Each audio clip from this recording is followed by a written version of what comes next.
मित्रांनो, हा ब्लॉग टाकण्यामध्ये थोडा उशीर झाला कारण रेल्वेमध्ये रेंजच नव्हती आणि ब्लॉग टाकायचं म्हणले की टाईम पण भेटत नव्हता. त्याच्यामुळे हा ब्लॉग टाकण्यासाठी मला उशीर झाला. मित्रांनो, आम्ही आता उतरलो होतो हरिद्वारमध्ये उतरून आम्ही चाललो होतो आता सोनप्रयागला. मग त्यासाठी आता रेल्वे तर जात नव्हती, मग त्यामुळे आम्ही निघालो होतो ट्रॅव्हल्स बघण्यासाठी.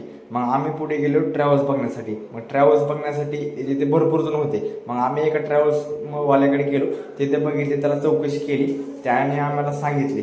त्याने सांगितल्यानंतर आम्हाला तिथे पटले नाही. आम्ही गेलो दुसऱ्या ट्रॅव्हल्सवाल्याकडे. मग तिथे सांगितल्यानंतर आम्हाला त्यांचे सगळे व्यवस्थित भेटले आणि आम्ही तिथे ट्रॅव्हल्स न करता, कारण आम्ही 8 जण होतो, त्यामुळे आम्ही तिथे गाडी केली. गाडी म्हणजे जी बोलेरो गाडी आहे त्याचं सगळ्यात पहिलं मॉडेल मॅक्स. गाडी केल्यानंतर लगेच त्यांनी गाडी बोलवली. आम्ही सर्वांनी लगेच गाडीमध्ये बॅगा वगैरे ठेवल्या आणि आधी सर्वांना विचारलं की गाडी कशी वाटते. त्यामुळे सगळी ओके म्हणल्यानंतर मग आम्ही गाडी ओके केली. आणि इकडे बघा, सावकाळची तर काय उशीर चालू होती. मग आम्ही तिथून गेलो नदीवर गेल्यानंतर आम्ही रेल्वेमध्ये असल्यामुळे आंघोळ केली नव्हती, त्याच्यामुळे सर्वांनी मस्तपैकी गेलो आणि आंघोळ वगैरे करून घेतली आणि आमच्या सफर सुरू झाली केदारनाथकडे जाण्यासाठी. मित्रांनो, रस्ता वगैरे सगळा एक नंबर होता. काहीतरी तिथे जसा आपल्या नवरात्रामध्ये काहीतरी कार्यक्रम असतो 9 दिवस, तसा तिथे त्यांच्या लोकांचा कार्यक्रम होता.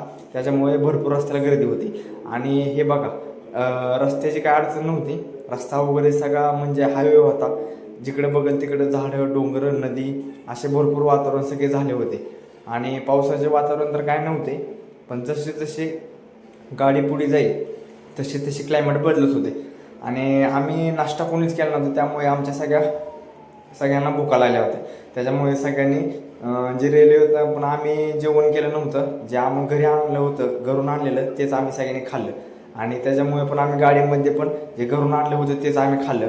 आणि तिथून पुढे जसं आम्ही पुढे चाललो तसं सगळं वातावरण बदलत चाललं होतं. कारण मागे बघितलं तर काय पावसाचं वातावरण नव्हतं, पण जसं पुढे गेलो तसं क्लायमेट चेंज झालं होतं आणि सगळं वातावरण पावसाचं झालं होतं. आणि इथून पुढे सगळं मला तर असं वाटत होतं की आता पाऊसच चालू होत आहे का काय म्हणून, पण तसं काय झालं नाही. पाऊस न होता फक्त धुके पडले होते. हो का, हे सगळे बघा, तुम्हाला जिकडे बघेल तिकडे सगळीकडे धुके दिसणार. पाऊस काय आला नाही, पण धुक्याचं वातावरण भरपूर झालं होतं. आणि इथून पुढे रस्ता पण आहे ना, तो सगळा रस्ता अवघड झाला होता. कारण अवघड म्हणण्यापेक्षा आता सगळं दरीच्या शेजारनं सगळा रस्ता चालू झाला होता. हे बघा, हे सगळं धुके. काही वेळेस तर पुढून येणाऱ्या गाड्या सुद्धा दिसल्या नाहीत. मग आम्ही एका पॉईंटला थांबलो, कारण तिथे फोटोशूटसाठी आम्हाला एक नंबर वाटलं वातावरण आणि जागा. त्याच्यामुळे आम्ही सगळेजण तिथे थांबलो. सगळं धुक्याचं वातावरण झालं होतं. मग सगळ्यांनी आम्ही तिथे थोडा वेळ थांबलो, अर्धा एक तास तिथे टाईमपास केला. सर्व आमच्या कंपनी तिथे उभारून फोटोशूट वगैरे केले. कारण तिथे लय वेळ पण थांबणं कठीण असते, कारण दगड बिगड भरपूर तिथून सगळे कोसळतात. त्याच्यामुळे आम्ही तिथे थोडा वेळ एन्जॉय केला आणि आम्ही तिथून पुढे आम्ही निघालो. तिथून पुढे गेल्यानंतर आम्हाला एक भरपूर अशी मोठी लांबच्या लांब नदी दिसली. नदी एवढी की ती कधी असं संपतच नव्हती. आणि ते नदी गेल्यानंतर आम्ही सर्वजण बसलो जेवायला.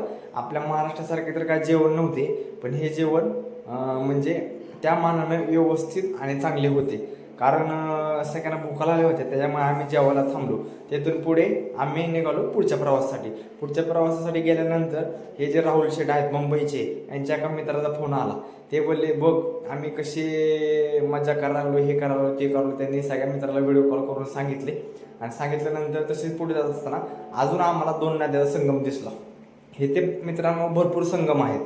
जेवढे बघेल तिकडे संगम भरपूर आहेत आणि जेवढे बघेल तिकडे तुम्हाला नद्या आणि झाडं भरपूर दिसतील. आणि मित्रांनो, तुम्हाला सांगतो, रेल्वेमध्ये प्रवास करून भरपूर कंटाळा आला होता.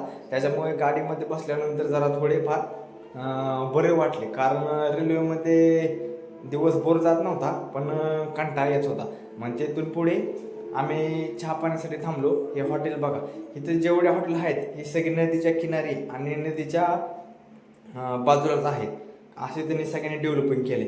आणि हो का, तिथून पुढे गेल्यानंतर अजून आम्हाला 2 नद्याचा संगम दिसला. 2 नद्याचा संगम आम्हाला तिथून पुढे गेल्यानंतर अजून आम्हाला दिसला.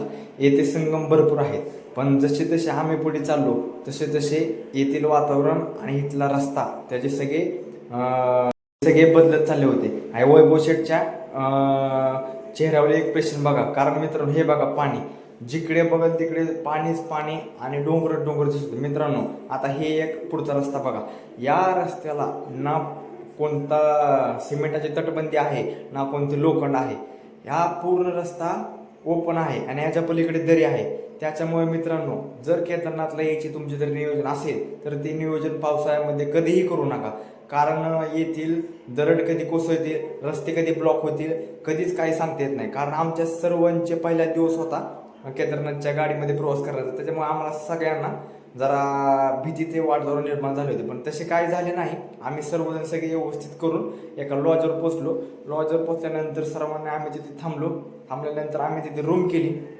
रूम केल्यानंतर सर्वजण बघितलं रूम तर सगळेजण बोलले रूम एक नंबर आहे. मग सगळेजण फ्रेश वगैरे झाले आणि आता सगळ्यांना म्हणलं चला मग म्हणलं आपण आता जेवायला जाऊ. मग आम्ही गेलो जेवायला. दुपारी जेवण चांगले झाले होते. मग संध्याकाळी काय जेव म्हणलं, पण लाईट सगळेजण घेऊ म्हणलं. मग तरी पण संध्याकाळी सगळ्यांनी जेवण केलं आणि बघतो तर काय त्या हॉटेलमध्ये एक होता साऊंड बॉक्स. मग तिथे काय हर्षद बॉसचा चालू झाला डान्स. म्हणजे त्या सगळ्यांनी थोडा वेळ सगळ्यांनी मिळून डान्स वगैरे केला आणि आमचा हा दिवस सगळा एक